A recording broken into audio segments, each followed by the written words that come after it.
Hello guys, and welcome back to the channel. Today, I'm going to be reviewing Crash Bandicoot 4, It's About Time. Crash Bandicoot 4 is a 3D platformer released in 2020. They say it's the fourth game released in the series, but it is not, because there was some spin-offs, and in Japan, Crash Bandicoot Wrath of Cortex on the PS2 was called Crash 4. And with Twinsanity, it was called Crash 5 in Japan. But I don't really care. This is Crash 4 in all of its glory, the real Crash 4, as I will say. And I'm going to be reviewing it for you guys today. So, I hope you guys enjoy it. And let's get into it by starting off with the story of Crash Bandicoot 4. After losing the fight against Crash Bandicoot and Crash 3 Warped, it leaves Entropy and Neo Cortex in a different dimension. When they first got here, they were babies, but they're all grown up now, so they're more responsible. Entropy and Neo Cortex argue, but then Uka Uka uses the last of his powers and opens a gate to a new dimension. Now, they can make their escape. But Uka Uka is not feeling that well. So, he's gonna get left behind. For now. He served his purpose. And now, Neo Cortex and Entropy can go to the real world now. In the present day, Aku Aku senses something. So, he goes over to tell Crash, which as usual is sleeping. And he does not care. But, with some yelling at Crash, Crash wakes up and he's ready to start his voyage. Eventually, Aku Aku and Crash Bandicoot run to Lanaloli, a quantum mask from a different dimension. They ponder about this, but then they realize there is a dimension portal open, and Lanaloli says that they must keep it shut. So Crash Bandicoot and the crew must go on their adventure to close the portals for good. Crash Bandicoot is a 3D platform, but if you know, Crash Bandicoot games is just a linear hallway type of 3D. Sometimes the camera will pan back at you, or sometimes the camera will show in front of you, and an obstacle that's chasing you. Personally, I like this setup. I think it's a new way to play it, and it's pretty fun to play. Alright, now it's on for what Crash Bandicoot can do. First off, he can double jump. And it's good because, see that yellow circle? That's where he's gonna land. So you can time your jumps perfectly. And I absolutely love it. Crash Bandicoot also has a spin attack, which is a signature part of the series. Which you can spin boxes and other stuff. Just don't spin the nitro crates. If you don't know why, well, if you do it, you'll know why. Crash Bandicoot can do a slide attack, which can give him extra height and extra mobility. If Crash ducks down and jumps 2 times, he goes very high than usual. And it's good to break boxes that are in high places. Overall, I like Crash Bandicoot's mobility and his ways traversing through the terrain. Alright, let's get on to the collectibles. You can find colored gems from levels by doing little challenges. Some of them can be hard, but you might ask, why do you need them? Well, I'll get into that later. You don't need these gems, really, through the game, but if you want them, they're there, and they're kind of useless, in my opinion. There's also bonus stage rounds. Through a stage, you go into a platform and you're going to a different area. The area, you can break boxes and get Wampa Fruit, which will get added to your total Wampa Fruit. So you can get those Wampa Fruit gems. And I think they're fun little 2D stages.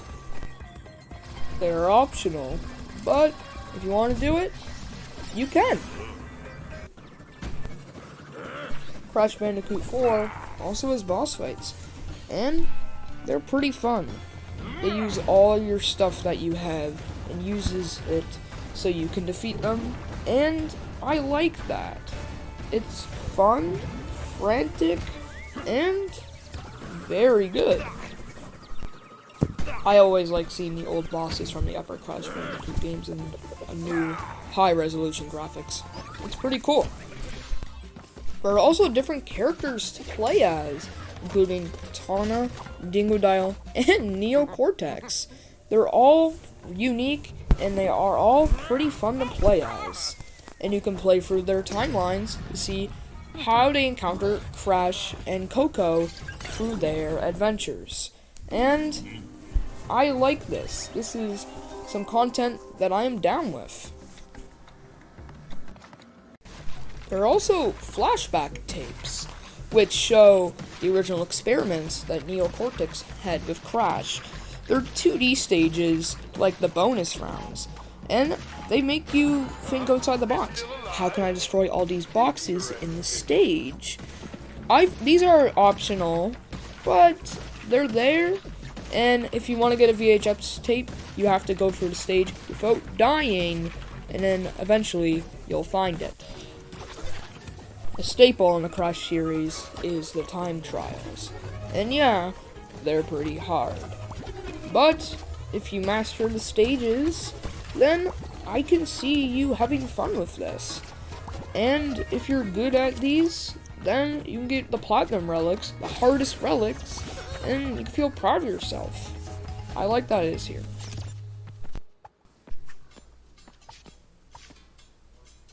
Going on about the relics, there's also the perfectionist relics, which means not dying, breaking all the boxes, getting 80% of the Wampa Fruit, and finding the hidden gem in the stage. Man, it's a hassle.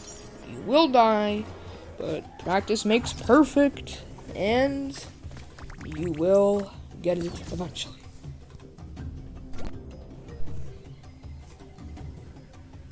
After beating Embryo, the boss I showed you, you get the inverted stages, which are just a modified level of the game. A lot of people don't like them, but some stages like this, when you spin, colors come out of you. I like this. It's cool. But if you play this too many times, I can see how it gets boring. But it's a good addition, and I like it. Some of them don't change up the levels enough, but overall, it's a good addition. Alright, time to talk about the Quantum Masks. This mask, I forget what it's called, but it flips gravity so you can get extra boxes up there, avoid enemies, and yeah, this is a cool way of traversing through the level, and I really like it. There's the slowdown mask, which slows down obstacles, and it's very cool because you see those spinning gears? Well, you feel very good when you get up that and do it because it's cool. I really, really like this. This mask makes objects appear, but disappears other ones. So you have to think, okay, when's the right time I should use it? And I think it's pretty fun. It's at the start of the game just to get you used to the quantum masks, but I think it's cool. I like this mask. Not the best mask in my opinion, but it's cool. And the last mask is the spinny mask. You do an ultra spin attack that doesn't end. But you gotta think of when to use it. If you use it on TNT, it'll instantly explode and you'll die. So you gotta think, when should I deploy this? It also deflects green things. So you see those little enemies? You can deflect them. And it's cool. So, I like this one too. Seems like a lot of stuff in a game, right? Well, you have to do all that and more to 100% that game. And good thing I'm not 100%ing this. If you want to watch another video, you can, and see their suffering. But, I'm gonna say the verdict of this game. This game is a very fun 3D platform. And lots of content and stuff. You don't have to do it. If you want to rush through the game, you can. If you want to play through all the flashback levels, you can. If you want to play through all the timeline levels, you can. And that's what I like about it. You can do whatever you want at whatever time. You just have to unlock it. And some stages can be hard, but Aku on your side, give you an extra hit point, and you'll be fine. I give this game an 8 out of 10. Thank you guys for watching, and I'll see you guys next time.